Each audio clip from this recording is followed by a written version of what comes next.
বাজারে পেঁয়াজের দাম অস্বাভাবিকভাবে বেড়ে যাওয়া যৌক্তিক নয় বলে মন্তব্য করেছেন বাণিজ্য উপদেষ্টা শেখ বশিরউদ্দিন। তিনি বলেন, আগামী কয়দিনের মধ্যে বাজার স্বাভাবিক না হলে পেঁয়াজ আমদানির অনুমোদন দেয়া হবে।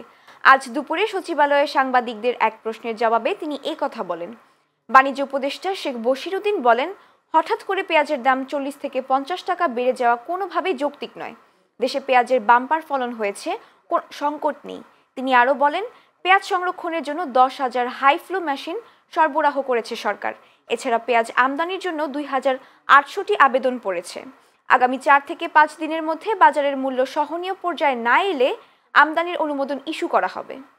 40 টাকায় নেমে এসেছিল এবং সেটা আমাদের কৃষকদের জন্য তাদের উৎপাদন ব্যয়ের সাথে সামঞ্জস্যপূর্ণ ছিল না এবং বহুদিন যাবতই পেঁয়াজের দাম 60-65 টাকার মধ্যেই স্থির ছিল। আমরা গত 1 সপ্তাহ 10 দিন যাবত দেখছি যে প্রায় পেঁয়াজের মূল্যের একটা ঊর্ধ্বগতি হয়েছে। পেঁয়াজের ফলন বাম্পার হয়েছে আল্লাহর রহমতে। আমরা মনে করি যে পেঁয়াজের কোনো সংকট নেই।